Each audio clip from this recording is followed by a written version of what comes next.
Health Center. We accept Medicare, Medicaid, and most major private insurances. For our self-pay patients, we have a sliding scale discount program available. Our health centers have qualified providers and staff striving every day to provide the best quality of care to our patients. Services offered are family medicine, behavioral health services, telepsychiatry, and pediatrics. We have 4 area locations. Look up the Health Center Southeast Texas online at hcset.com.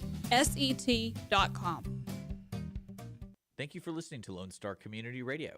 This program was broadcasted and recorded live from the LSCR studios in downtown Conroe, Texas. Lone Star Community Radio is supported by listeners like you. Donate and sponsor today. For more information on getting involved with Lone Star Community Radio, contact us at lscrstudios@gmail.com or visit us online at www.irlonestar.com. Good afternoon, everybody, and thank you so much for joining us on the Cindy Cochran Show live, right here in the studios in the Conroe Tower. It's not too much of a you have to. It's not really a tower, but that's a cool name, right? It is a cool name. Well, technically, that's what the building's called. Well, so if you look up on top of the building, it says tower. I know. You can call other things towers. Like I can call this station the Tower Studios. But we made so much fun of this comedian that we had on, and he said, "So you told me it was going to be in the Conroe Tower," and I thought, and he said, "Boy, I bet Conroe's really grown a lot because he's waiting to see this tower that's built up." And he said, "If that's supposed to be a tower, I just want to find out what your other definitions of different things are." Well, you know what the definition of a tower is, right? It's taller than it is wide. Yeah, remember? He said... Yeah, and I called him out on it. I'm like, this place is taller than it is wide. No, you called him out and you said, "You mean like Cindy?" Okay. All right, so... Anyway, so we never know what's gonna happen. And this show today, we're dedicating to fashion and wine. Now, this is what's funny. Two of your best things you know all about. Because I've never drank, and growing up, we weren't allowed to do that, and it stuck with me. And then fashion was optional. Yeah, I mean, do you have a wolf? Knowing do you about have a wolf on your shirt? I think it's a bird. You have a bird. You have an eagle. Is it a bird? Yeah, she doesn't know. It was the only thing. She does clean the in sniff closet. test, and that passes it. That's right. That's the only.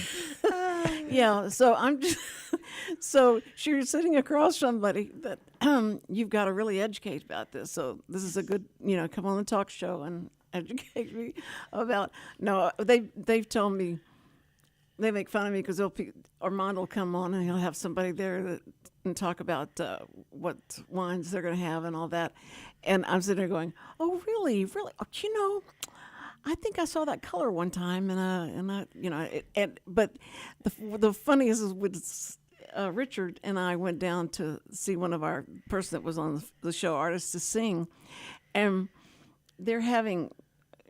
And remember the mead thing? I didn't know what mead is good. I kept saying through the whole show that they were talking. I thought they were saying meat, and I'm trying to figure out how, because it didn't seem like they were using the word right. Or they weren't talking about. No, I think what it was meat. is when they were talking about drinking it, you're like, how do you drink meat? Yeah. And they're like, oh, Mead. they're talking about mead. Yes. Mead. So that was probably the only thing I really picked up on that deal. But so today we have Elease with us, Elease Hill, and she's the one that is going to be kind of in charge of getting the models pretty tipsy so that they walk out with their fashions. It makes it more interesting. They don't know if they're going to fall off the right. No, that's not true. No, you're not going to serve them till afterwards, right? I don't know that they'll be served. Well, probably at all afterwards. But to the photo shoot, they will be drinking wine. They will be drinking wine Yes. at the photo shoot. Where are y'all going to go for the photo shoot? You know what? I just follow where Armando takes me.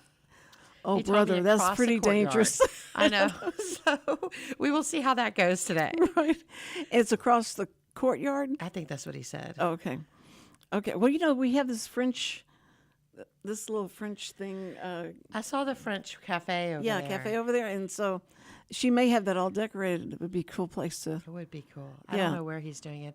I'm just here with the wine. Are you photographing the people? No, I'm They have watching. a photographer there. They have a Okay. photographer. It's supposed to be all professional. It's going to be really nice to see. Yeah, and So- somebody just says, "I gotta have some drink. I gotta have something to drink," and go, "I'm here. At least I'm it's here. here."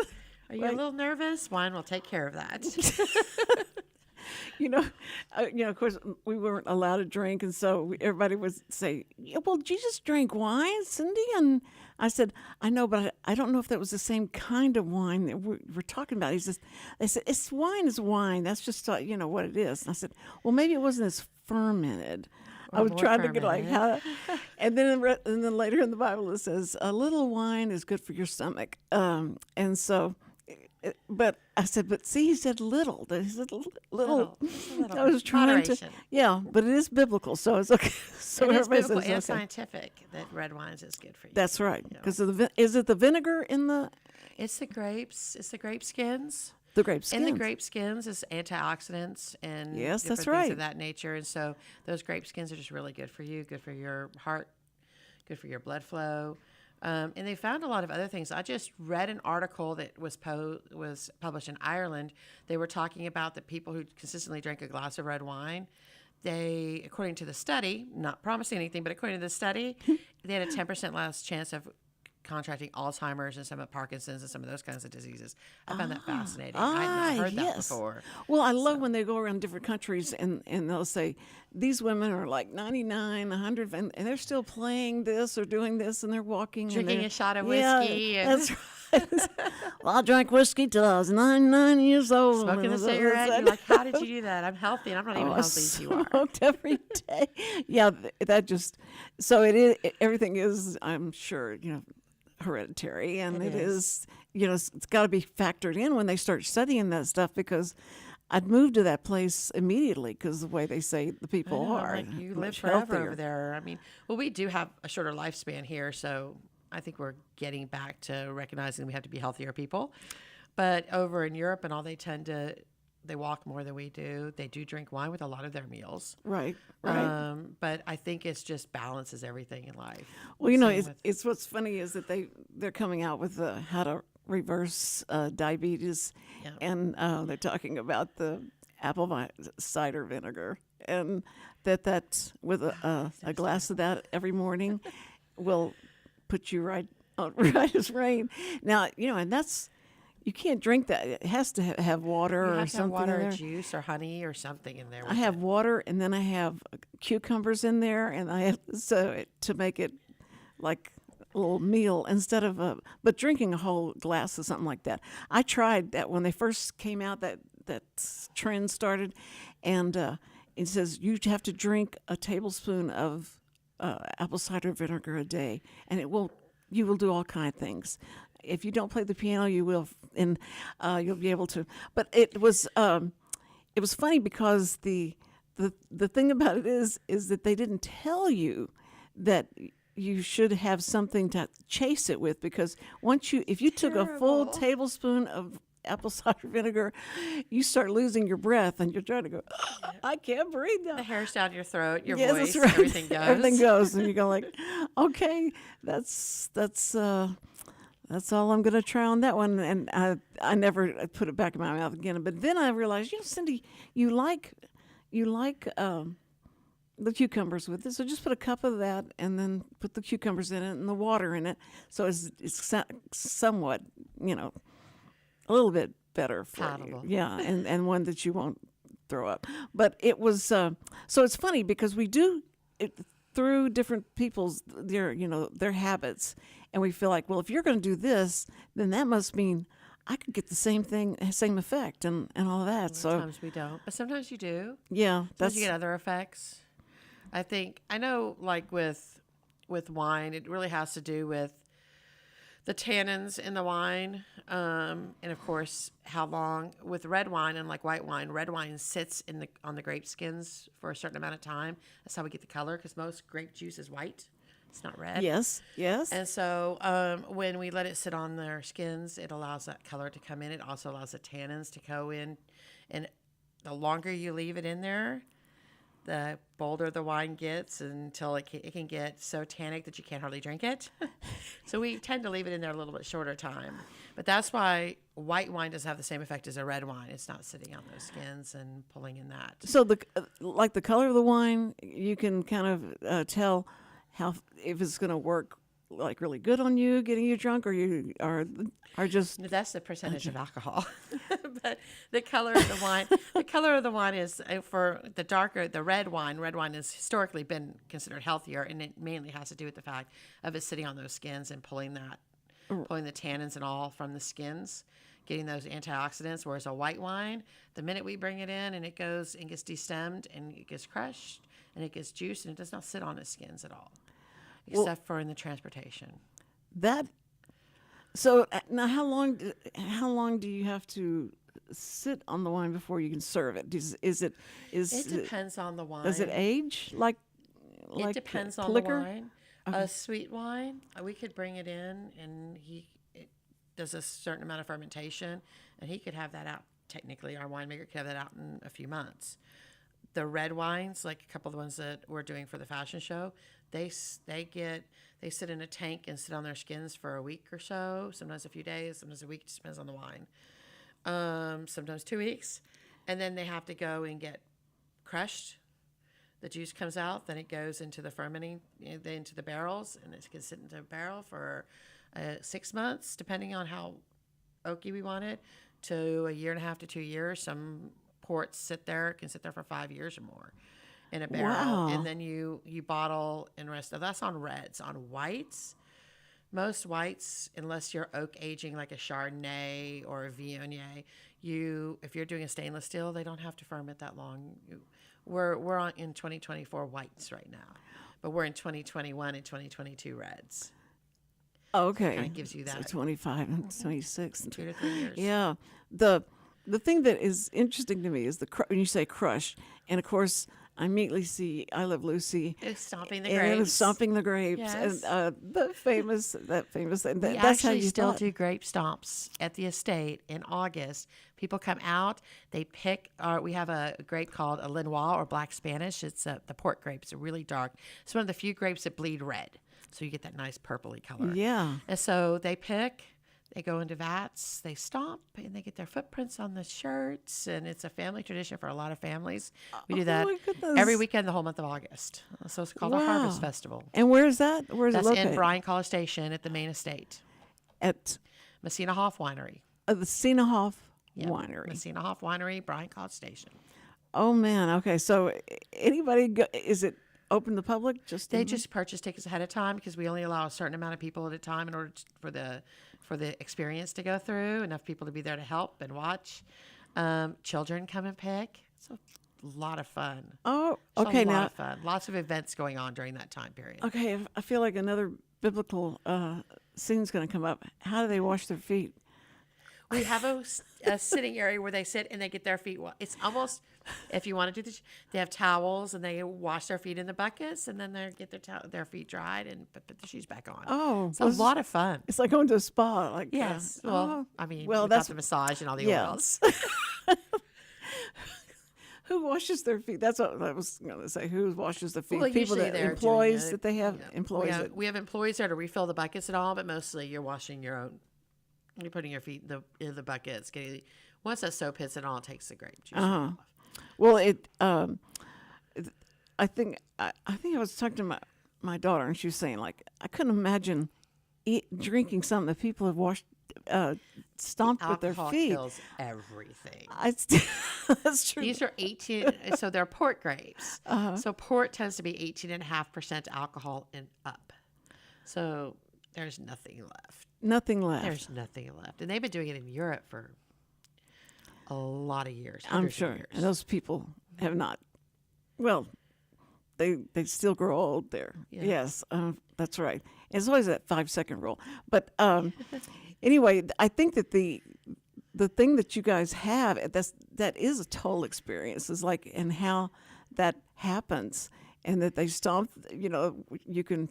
I'm sure you have older people there that want to do that just because of what they saw on I Love Lucy. I'm sure you're right, because we hear a lot of the I Love Lucy references, and you got to love that, because that brought that and made it a thing. Before it was. It did. It did. It was that and A Walk in the Clouds, the movie Keanu Reeves, Walk in the Clouds, when he married a girl, fake married a girl and went to the vineyard, and they stomped the grapes in there. And they stomped the grapes. How romantic. Old movie, but a great one. A great one. Well, I know that like Welch's grape juice. Tell me how would they make something like that? And if it sits on the shelf, does it ferment? No, What do you have to do to make it ferment? It takes sugar, yeast, different acids, different things. The winemaker is way more versed in this than I am.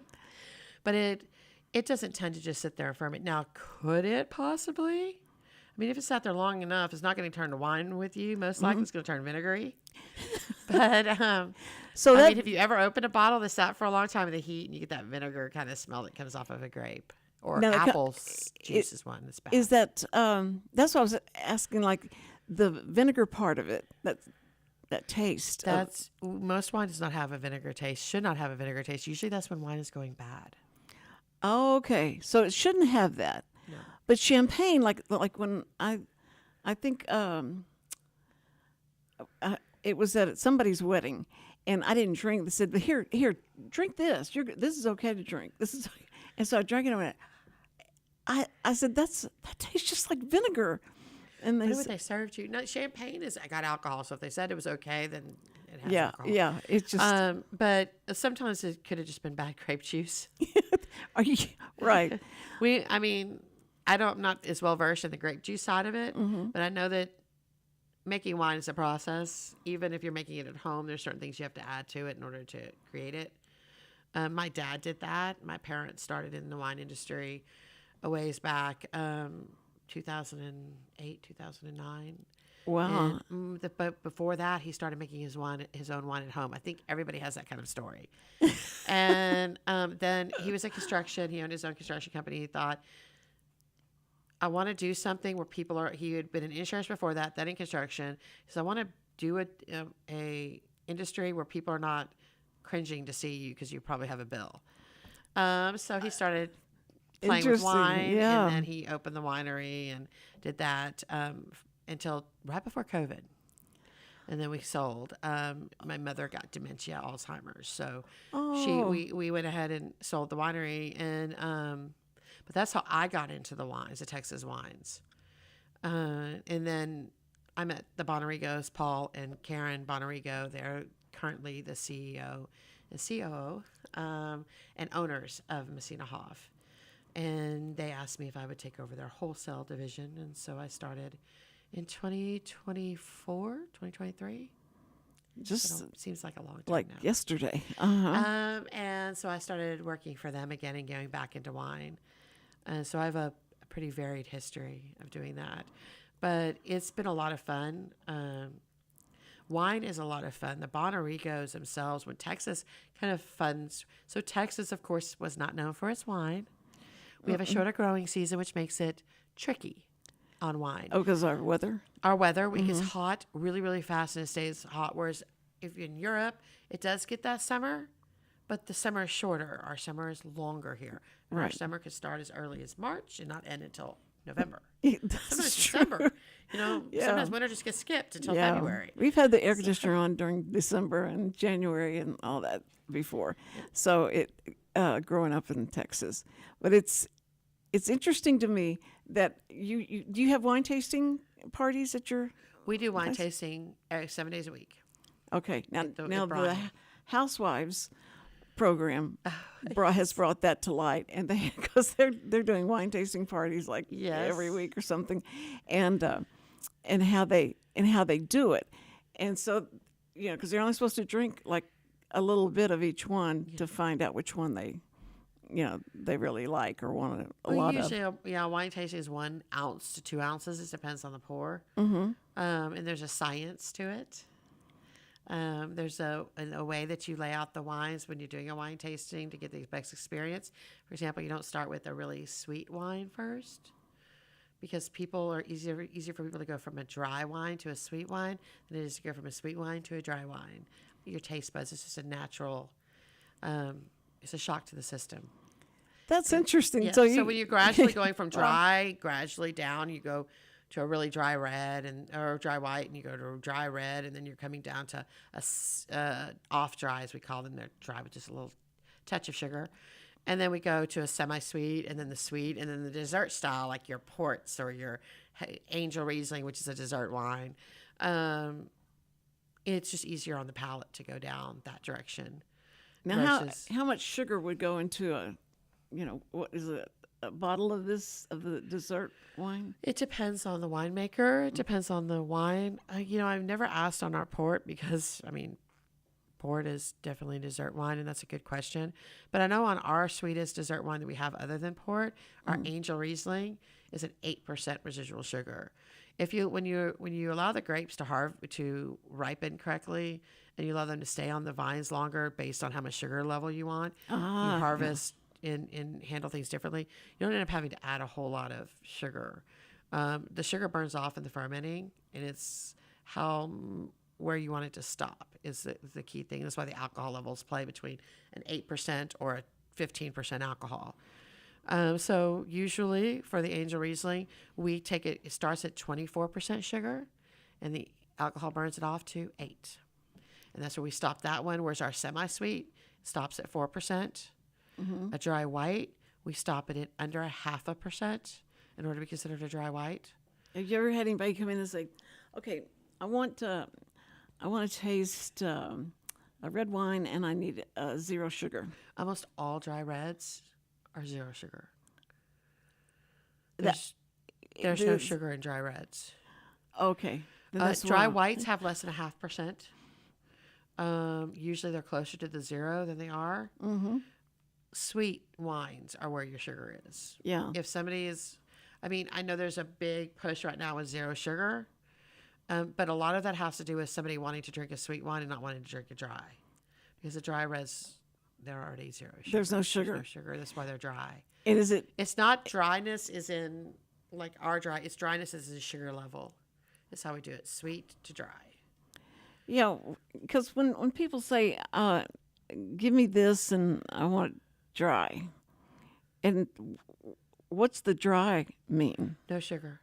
That's the only thing it means? sugar. Oh, it doesn't, like a taste, or is it sour? No, it just, okay, so wine, no, it should not be sour. Wine is when you have a dry wine, it depends on, your whites tend to be fruity.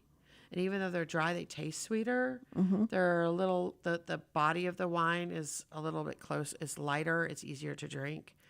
So a lot of times it depends on what level you're at, whereas a dry red, depending on how long it's in the oak, we could get really technical.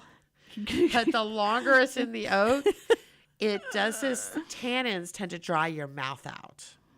So it depends on what they're actually looking for. If somebody's asking me for a 0 sugar, they could be asking me for an introductory red that's not been in oak as long, only maybe 6 months in a neutral oak. So it doesn't dry the mouth out. It just doesn't have the sugar. But if they want a very higher end, and you're drinking a Pinot Noir or a Malbec or a Tempranillo, or in our case, our biggest one is Sagrantino, it stays in an oak longer. So it tends to dry the mouth out a little bit because that dry mouth feel. They must love you serving them, because any question they have, you can answer it. Well, I get Technically, the opportunity of working scientifically, with Paul Mitchell, the winemaker, so that does make it easy. His name's Paul Mitchell. Okay, so funny story. For the Messina Hof, we are 7 generations in, 7 generations of winemakers. The firstborn son is always named Paul with a different middle name. So our founder is Paul Vincent and his wife Meryl. Paul Vincent is from Messina, Sicily. Meryl's family is from Hof, Germany. Paul V moved to New York and then into Bryan College Station. Meryl was in Bryan already when they got married. His son is Paul Mitchell, and Paul Mitchell's son is Paul Anthony. He's not they Paul just- Mitchell of the Paul Mitchell line. No, of- not the hair products. We always get that. We always get not the hair products. So, no, but we are actually the fourth oldest winery in Texas. Oh man. There's only one that made it past Prohibition, and that was a winery called Valverde. They are still around. Do you have any stories that you've heard about whenever they had Prohibition and people were still trying to Make buy moonshine. Oh, my and- grandparents did it. So my great grandparents hid the barrels of Mustang wine in the ground and They hit them in the ground? waited Oh. for 10 years or so for it might not burn off the skin off your fingers because they're very acidic. You pick them with gloves.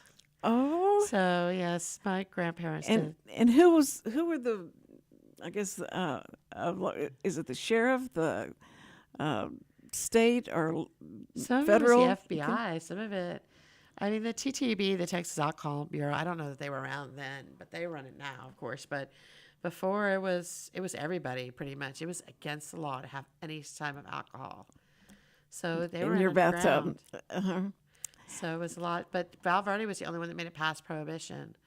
All the other wineries closed. So there's a longer history, but they just went out. We're no longer here. Then Llano Estacado, Fall Creek, and then Messina Hof in 1977. Wow. Is there a museum? No, a lot of this is just the Texas Wine Growers Association keeps track of everything. Uh-huh. There's over 1,200 wineries in Texas now. Fredericksburg is the largest wine trail next to Napa. Napa is the only one bigger than Fredericksburg, Texas now. Is it really? If you drive through there, I mean, I went through there 8 years ago. Then I went through there before COVID, and now I can't. I mean, from Johnson City to Fredericksburg, that whole way is just solid wineries, meaderies, breweries. I mean, you could go and find something for everybody. Goodness. Fredericksburg is just Fredericksburg is such a it's so quaint, and it was so whenever I went through it, and it was just it's like somebody came in and did a studio, Yes, Hallmark worked on- movie. Yes, a Hallmark movie, exactly. And that's how I remembered it was that it was really a cute place. Well, Messina Hof, we were smart. That was our second location was built in Fredericksburg. We jumped on the bandwagon and made sure we built. We are about 8 miles outside of Fredericksburg, along that 290 corridor where all the wineries are building now. And so we built there. Then another hot spot for wine is Grapevine, Texas. So is that where that came? The it- Grapevine? I don't think so, but Grapevine, Texas is another Hallmark town. And we are in the old hotel right there. We have a tasting room there. And then we just opened our fourth one right at COVID because we wanted to see how Goodness. difficult it was That to affected- build during COVID. And we opened our Richmond location there in Harvest Green. So, Well, the liquor stores were talking about how great that was for them. They were- COVID. I mean, it was bad for a lot of people, but for them, it was like that's what people had to do. It's like, well, I think it changed a lot of the way people did business. I think some of it positive because we got really hands off on business. You didn't have to talk or see people hardly. Everything was done over email or Well, true. phone. yeah. And I think it brought back that working together face to face, being more partners instead of just customer and so on. And even in what I do every day, when I work with the restaurants and all, we have a very close, tight bond with them. It helps us to help them succeed because I always say, when you succeed, I succeed. It's Right. mutual. Sure. I think we realized how integral every part of the community is, even the ones we had ignored for a lot of years. And I think that it just kind of reset that. They're finding a lot of these big corporations are losing a lot of their customer base because people are willing to go to smaller companies now because they actually talk to a live person. Hey, that's so true. And when I need something fixed and the computer is aggravating me because I can't figure out what question I need to ask to get it to answer correctly. And do you need to do it in a voice that they will understand? That's how I talk to them whenever they say, "Hi, Cindy, I'm here to help you get through this. I'm your automated person. I can understand anything you say, and I'll be able to tell you what you could need." And I go, okay, this is what I'm going to need. And I just start talking like she talks, and it's like we're having a conversation. But this creepiest thing in the world is to talk to, and then when you say, wait, no, that's not right. You didn't do the right number. Oh, wait, I've said too many words now. Okay. No, give me a live person. Exactly. Well, Let me they talk to a say, person. are you trying to say agent? Is that a live person? Are you trying to say agent?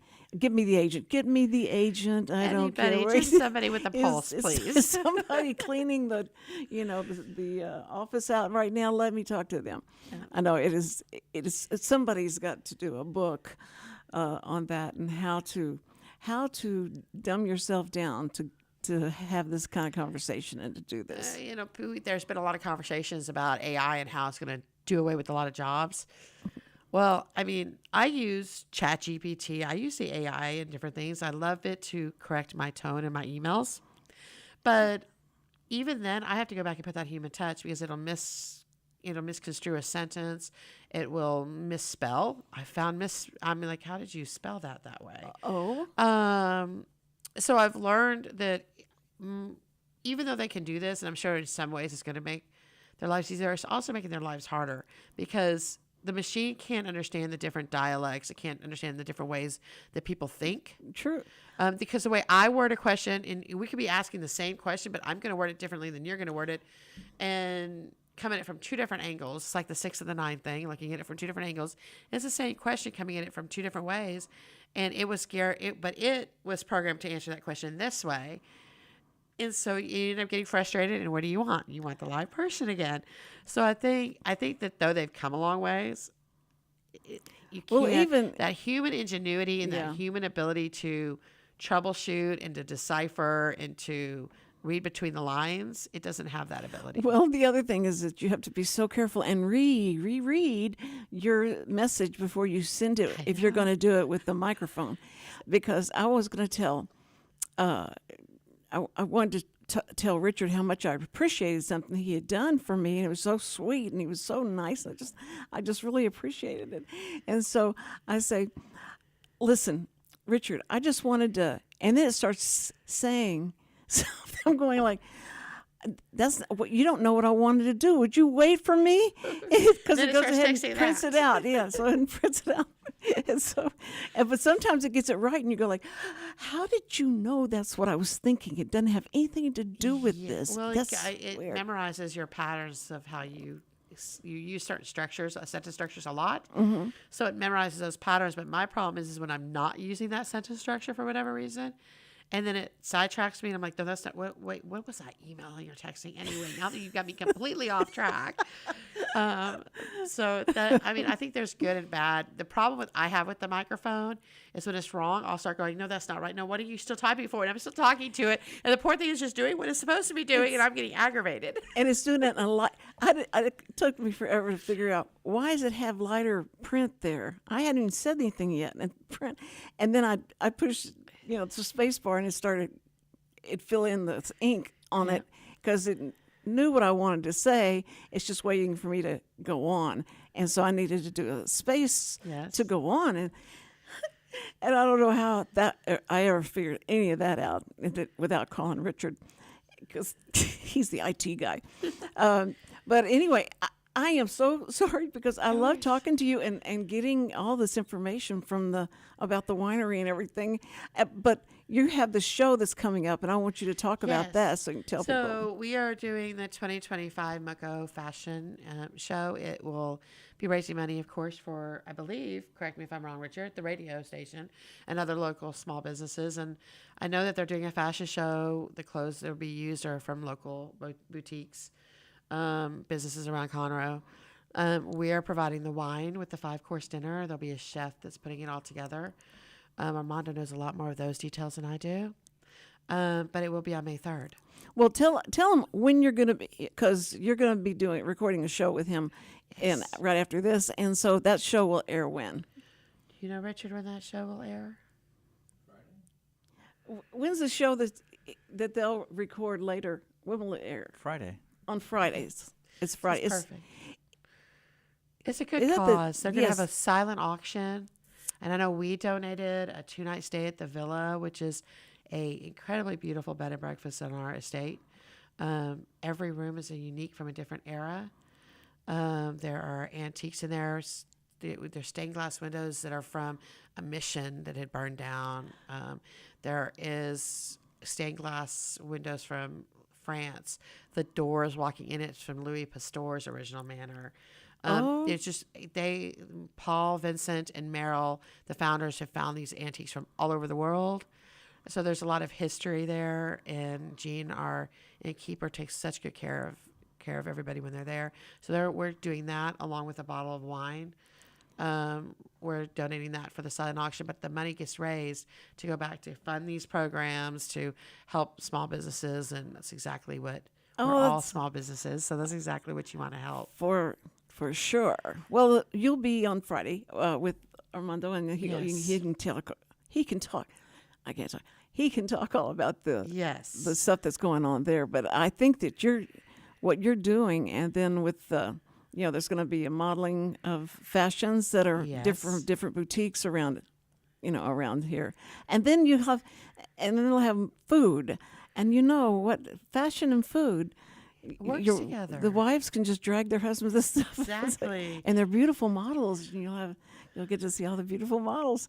Drink good wine, eat good food. Yes. Oh, yeah. So that's what Texas is all about. It is. It's in pairing. We are very particular in pairing wines with food, so it ends up enhancing both the wine and the food versus just throwing anything along with it. So if There's you a don't science. use a white wine with fish, you don't know what you're doing. Well, you could use any with white wine meat? with fish, but sometimes Okay. if you know you're doing a certain thing with the fish, Uh-huh. you're using certain herbs or you're using certain seasonings, or you can pair a wine that enhances that flavor versus something that some white wines can be heavier bodied and they can be a little bit bolder. Some are lighter, like a Pinot Grigio is a lighter, tangy lemon, lime, and likes fish, and it likes shrimp and things of that nature. And it pairs well with things with that in there, or any kind of fruit base. You do the mango. Do people call you and ask you, okay, I'm having all these really, the people that are bougie, and they're going to come over, and I just need to know, I don't want to make a mistake in what I serve them. We have a lot of people that will call and ask us. I'm very lucky. Again, I have lots of tools at my fingertips. Karen Bonarigo, Paul Mitchell's wife, she is like a foodie expert when it comes to pairing with wine. So usually, like for this event, I send her the menu, and I go, give me a couple of choices on the wines. Oh, perfect. She goes through and she pairs based on what she sees to what will most benefit both the wine and the food, because wine does taste different paired with certain foods. Just like a big, bold red Pinot Noir or a Malbec or a Tempranillo always tastes better with the steak. With a steak, yeah. That's what Or I a prime thought. rib or something that's heavier, Yeah. meatier, and can hold its own. That's what I saw on movies. They would say, well, you're having meat, then you have to have red wine. And it's because it matches the look at the meat Color. how red and bloody it is, and then you have it was just so much information and so interesting, and I would never have anybody over my house that would even know the difference between that, but it's just interesting. But it tastes different. It Yeah. honestly tastes different. You get totally different taste out of the wine, and I have certain wines that I really enjoy, but I really enjoy them paired with the food. But I have other red wines that I drink that I can sit on my porch and have a glass. Well, you take vinegar and just put a dash of vinegar in a salad, and it makes it brings out the taste Brings out of the it. taste. So it's just the same kind of a science to it. It's enhancing the flavors and not overpowering. Some red wines don't do as well with a really big, heavy steak. They do better with a pork, or they do better with a lighter rib, or something of that nature, just because they don't have as big of a body and as much tannins as the other ones. But honestly, the one thing that we've been talking about is not being so technical, because Gen Z especially, they don't like all the technical terms. So a lot of what I do in my job is going out and talking to the general public and allowing them to see that wine's not scary. Yeah. Everybody has different tastes. You do not have to like red wines. You do not have to like dry wines. You might like that sweet Moscato for the rest of your life, and that's fine. It's something for everybody. We have wines that seem to pair well with bourbon drinkers and whiskey drinkers, and my sweet blackberry wines tend to work better with your beer drinkers. And so it's just wine is very approachable. I try to tell people why we do things instead of going, well, you're supposed to let it breathe. How do you do the trilling? Is that trilling with liquor or is it wine? I That haven't done a trilling before. To taste things. Oh. They come up and give you a little bit of wine, and you're supposed to trill it. And Well, I mean, a lot of it for me, it just, for example, I keep it simple, especially when I'm dealing with college kids and teaching them for their restaurants, trying to help customers and everything else. Is the reason why we let the wine breathe, the red and the whites, both of them, is because they've been locked in without oxygen, just like you. You want to go out and take a big breath of air. Right. It allows everything to settle. I tell anybody, try a wine. I'm going to pop the cork, pour it, try it then let that glass just sit there. Same glass. Just let it sit there for a few minutes, and then try it. Totally different. tasting notes. Well, I think the trilling, they would say that They do this thing with their tongue. I don't play with that. They draw the air in, let it Yes. run over the wine, and then Yes. you'll get the full. It's just, I'm not that. boy. I'm usually not that fancy personally. Paul probably is, but the majority of a person doesn't know how to do that. Swirling the wine is always good. Again, you can see the color. It's more likely to show you the color. It shows you the difference. So I always get this question: what is legs? It's the wine holds to the glass, and when you do the spin, you'll see it holding to the glass as it's draining. You'll see that coming down. A heavier body wine tends to hold the glass, Right. But then again, so does this really, really, really sugary sweet wine. But they're really looking for the legs and the reds. How heavy bodied is it? Very dramatic. So very dramatic. But they're looking for that to see how it holds the glass because it tends to be a heavier body.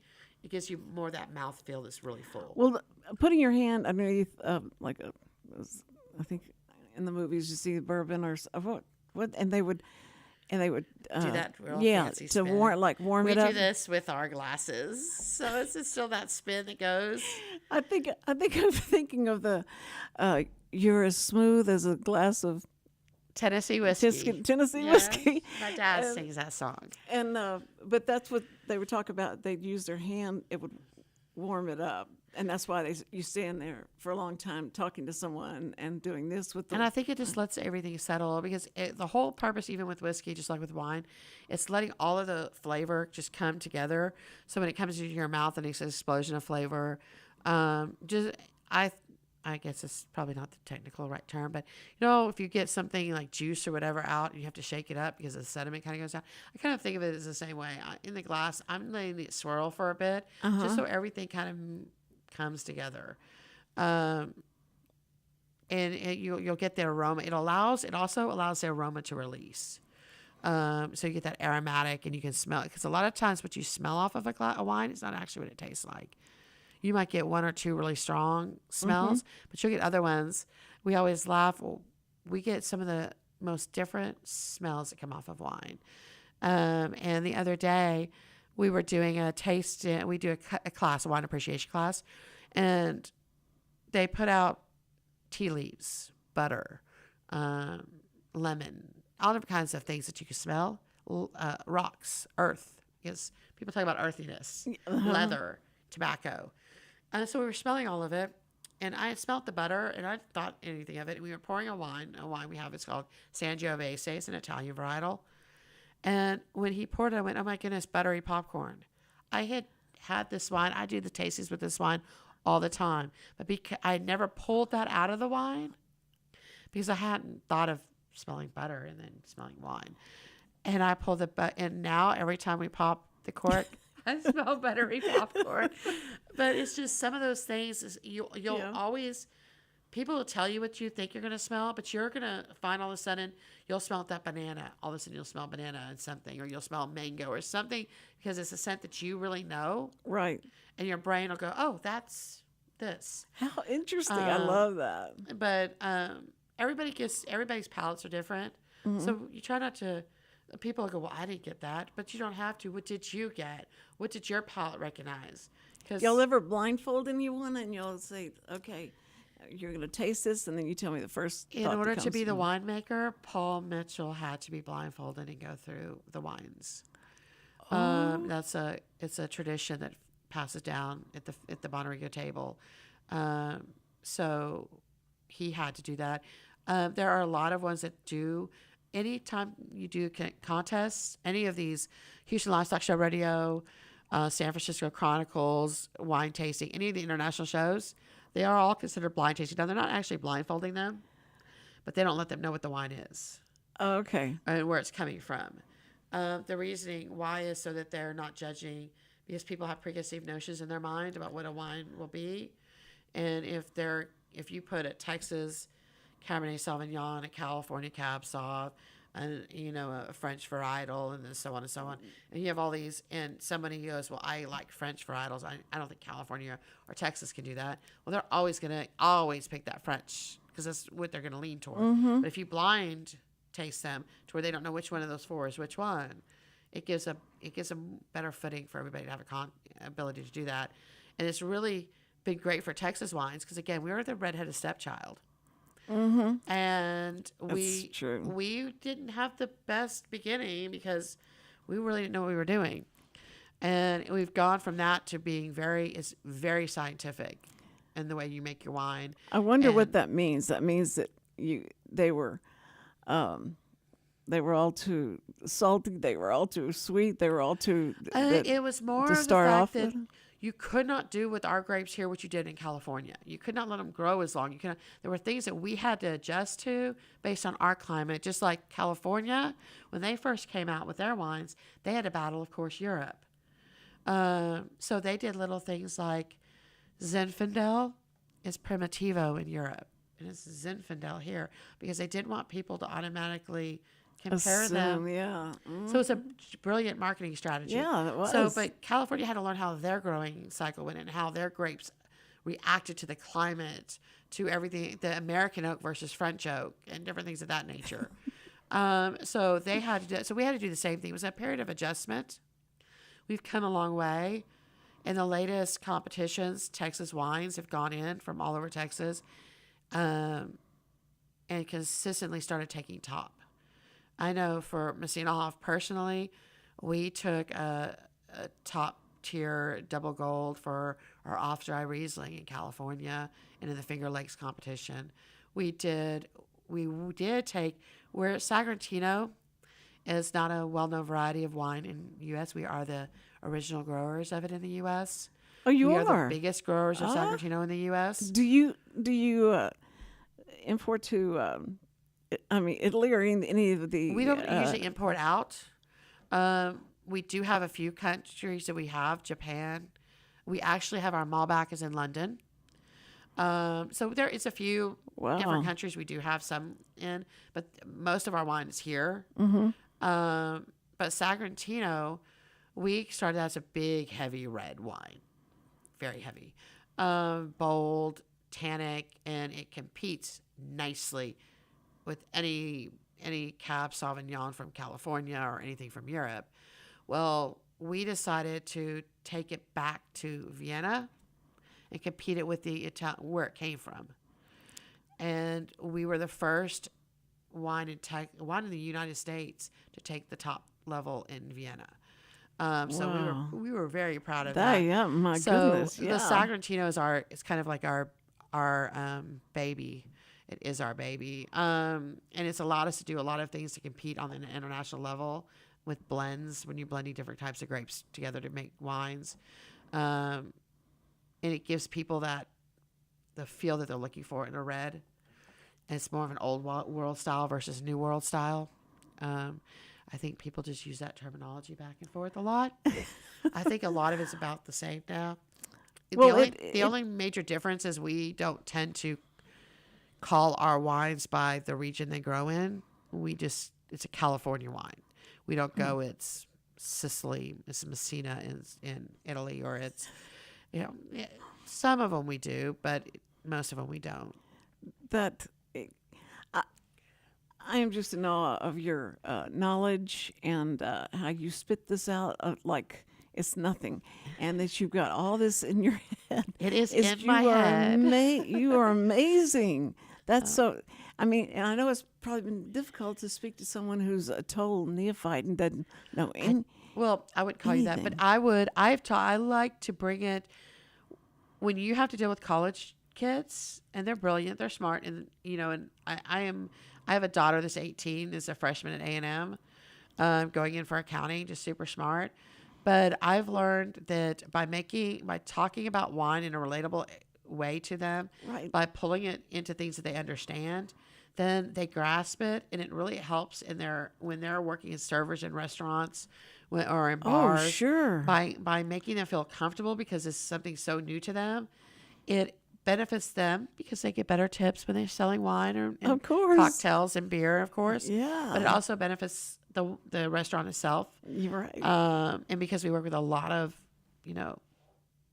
local mom and pop restaurants and people that have been in our community since it began.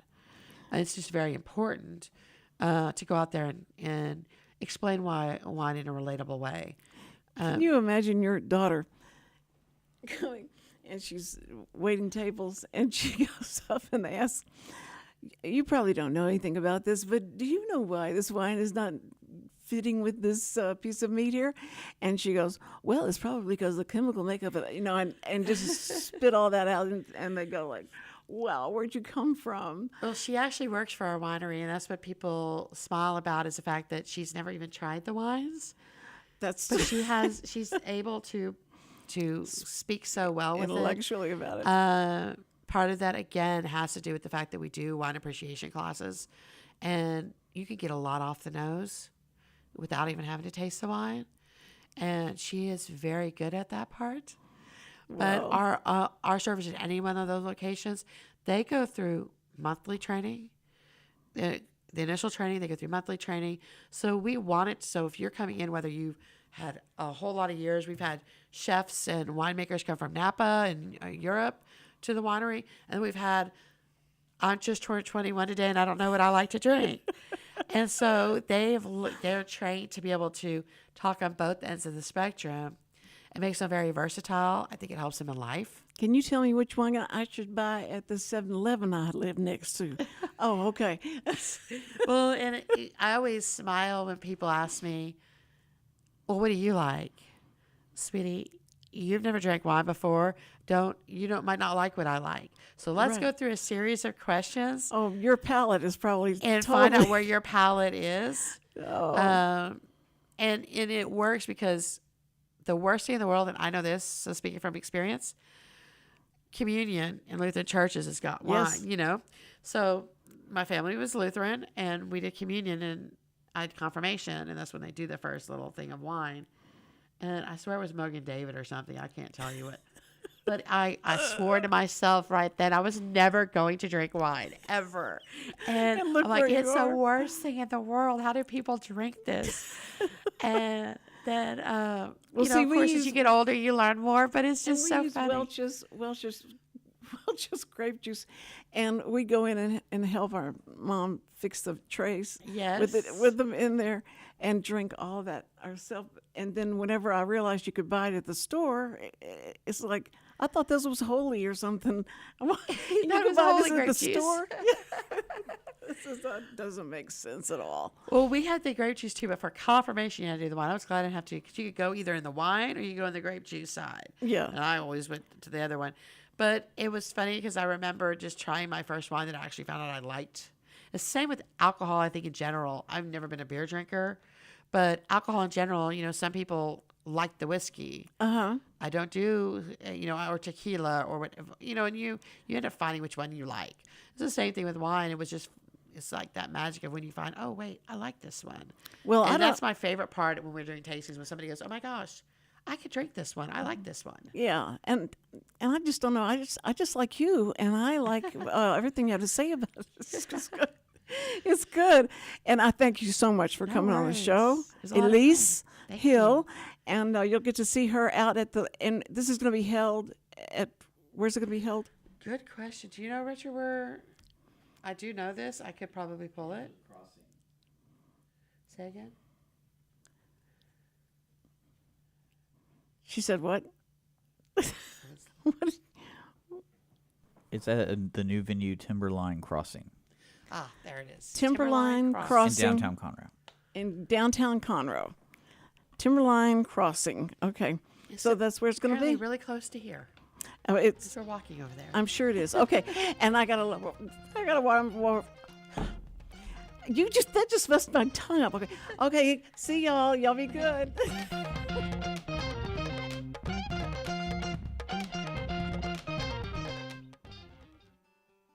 Every week, people ask the same two questions. Are they ready to retire? Will their savings last for their lifetimes? Hi, this is Chris Wootton with Wootton Financial Group. Our firm has been in Montgomery County for decades, but the hopes and dreams of the people we serve never change. We help answer these two questions and many more that people have about their uncertain financial future. We have a simple introductory client experience that allows us to get to know the client and includes a few meetings for the client to kick the tires at no charge. We provide a concise, one-page summary that helps the client get a better handle on which questions are the right questions for them. To learn more about Wootton Financial Group's process of helping their clients to a clearer financial future and to see their contact information, visit Cindy Cochran Show page on irlonestar.com/TCCS. Wootton Financial Group is a proud sponsor of the Cindy Cochran Show. Wootton Financial Group is available by phone at 936-449-5952 or visit them on the web at www.woottonfinancial.com. That's www.woottonfinancial.com. This program is sponsored by the Wootton Financial Group. It is not the intent of Wootton Financial Group to render or offer personalized investment advice or financial planning advice through this radio program or any related website. Wootton Financial Group's participation in this program is limited to providing general information on financial matters and should not be construed as financial recommendation or investment advice. Investment advisory services are offered through Game Plan Advisors, Inc., a registered investment advisor registered with the Securities and Exchange Commission and the state of Texas. Insurance services are offered through Wootton Financial Group, Inc. Game Plan Advisors and Wootton Financial Group, Inc. are affiliated through common ownership, and neither firm is affiliated with The Cindy Cochran Show. No listener should assume that any information presented and/or serves as the receipt of or a substitute for personalized individual advice from Game Plan Advisors, Wootton Financial Group, or any of their representatives.